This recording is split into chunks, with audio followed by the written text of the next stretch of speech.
Welcome back. You are watching Global Eye. We're looking at fresh tensions between Pakistan and Afghanistan. Relations between the Pakistani government and the army on one hand and Afghan Taliban have been under strain for the past few years. Early Monday morning, the Pakistani forces carried out airstrikes on hideouts of Tehrik-e-Taliban or Pakistan Taliban on Afghan territory. The attack left 5 women and 3 children dead. Responding to Pakistani strikes, the Afghan forces fired at Pakistani troops along the border.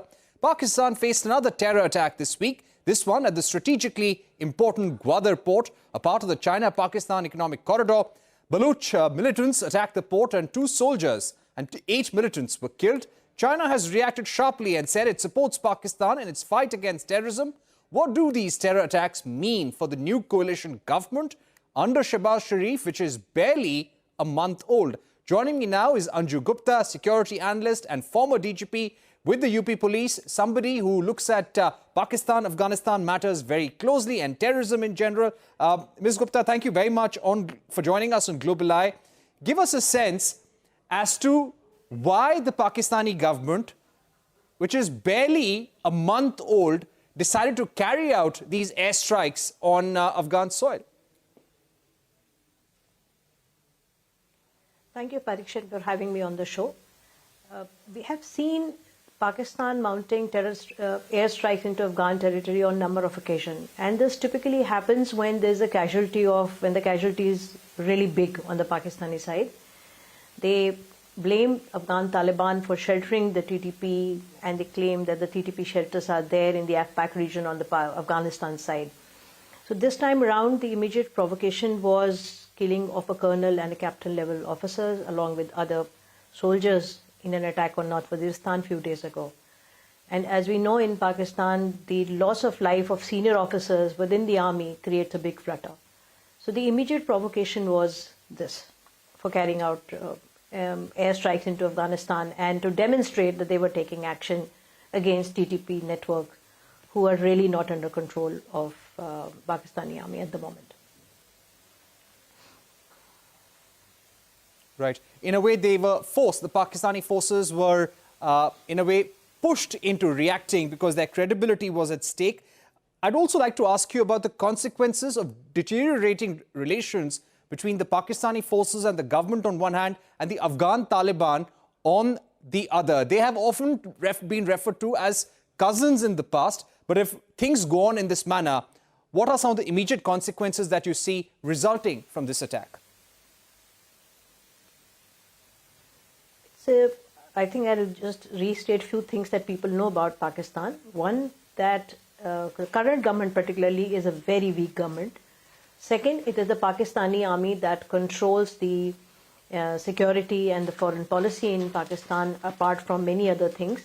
And that is why it is important to understand that who is acting against whom. It's the Pakistani army that has been taking action with regard to these attacks.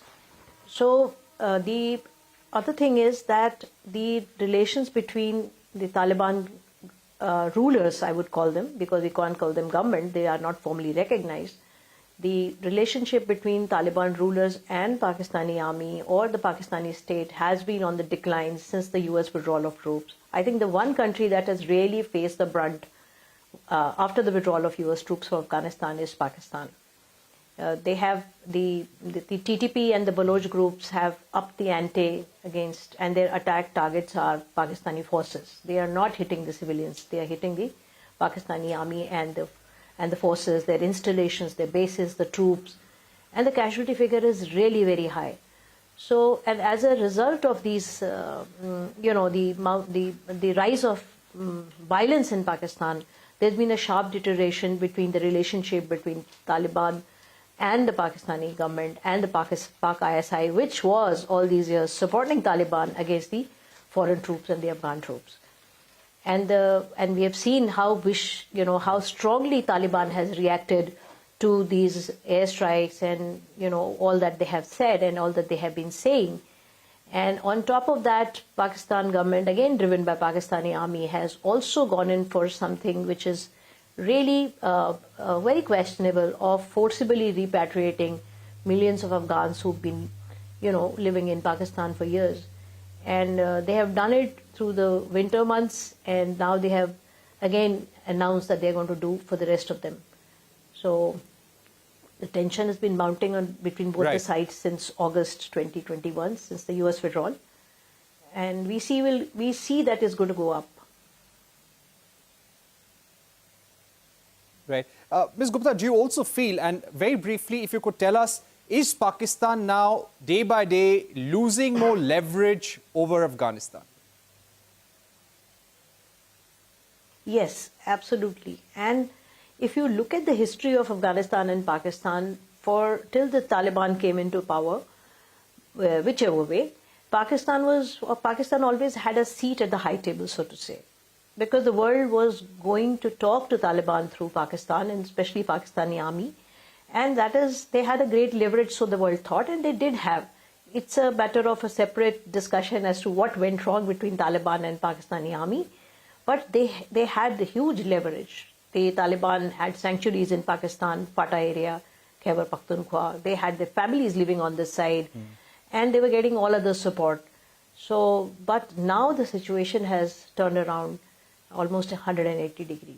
It is becoming very difficult for Pakistan to take care of its own security, and they are repeatedly blaming Taliban for sheltering the hostile elements.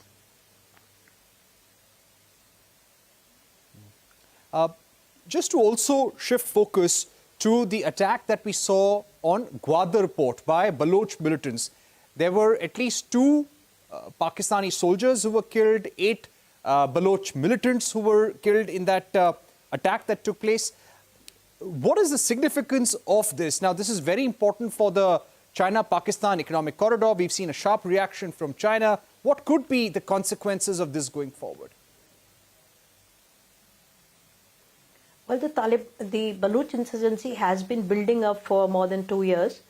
And we see Baloch groups becoming much more vicious, much more focused, and their targets are military installations. And together, these groups have mounted more than 600 attacks against the army and paramilitary in 2023, causing a very high casualties. And so, attack on Gwadar is in the series of the high-profile attacks that the Baloch groups have mounted against the Pakistani army. And they claim that this attack was on the ISI and the military intelligence, and that they killed about 25 soldiers in this particular attack, although the Pakistani side denies it. But the fact is that Pakistani forces had to battle for 2 long hours to actually get the complex vacated. And they were all suicide bombers who attacked the complex. The significance of Gwadar, and I would say of CPEC, is for China-Pakistan relationship. As we know that CPEC is very important, or in fact one of the first initiatives under the Belt and Road Initiative of President of China. And especially the CPEC is said to be his own vision. But we know that CPEC traverses through Khyber Pakhtunkhwa and Balochistan, 2 provinces which are highly disturbed on account of bad security. And Gwadar is the end port of the CPEC. And the Baloch groups in particular have made they have not hidden the fact that they do not support this kind of a development in which they are deprived of their economic, development, and as well as of the political freedom. So we've seen this Baloch insurgency picking up momentum, especially from late last year. And it is, as a result of this, we are seeing an absolutely vicious and a big round of violent attacks on Pakistani army and installations across Balochistan. So Gwadar was one of them. It has significance, big significance for CPEC and all that the China wants to do in Gwadar. Right. I'd also like to ask you, ma'am, what are the consequences of what's happened at Gwadar, what's happening at the Af-Pak border for the entire region as of now? If we look at what has been happening for the last couple of months, particularly last couple of months, the region is very tense. We've seen how Iran mounted airstrikes into Balochistan area against what they call the sanctuaries of Jaish-e-Dal, which they claim that Pakistan is, supporting. We've seen one counter airstrikes by Pakistan into Iran. Now we've seen continuous tension between Afghanistan and Pakistan. We've seen, the tension between Iran and building up with other actors across West Asia. So the entire region is really very tense. And there are new state and non-state actors who have kind of come up in this entire region. This does not augur well for the region. Why? Because one, when people can't fight the symmetric battle, they fight asymmetric battles. This is something one has to be really mindful of, and I'm saying it as an expert on this. And second is that the new alliances may take place. So enemy and enemy come together, and then they kind of attack somebody else. Third, that it is going to really affect it may lead to the creation of infrastructure of violence in a particular area does not augur well for the entire region. Why? Because it kind of inspires others. It can be used to train the cadres. Mercenary recruitment may take place. So in the long run, this kind of a build-up of terror infrastructure or infrastructure for violence in Pakistan or anywhere is really not good for the region or for the entire world. And we've seen how Al-Qaeda became big. We've seen how Daesh became big. We've seen how other groups became big, LTT for that matter. So, yeah.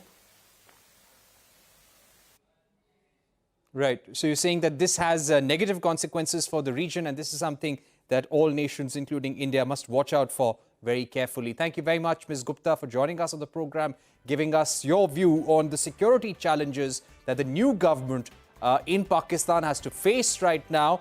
And of course, Pakistan is in a deteriorating economic situation, and the security situation is no better. Nothing to speak of at this juncture. With that, it's a wrap on this edition of Global Eye. Thank you for watching. Stay tuned to CNBC TV 18 for more news and updates.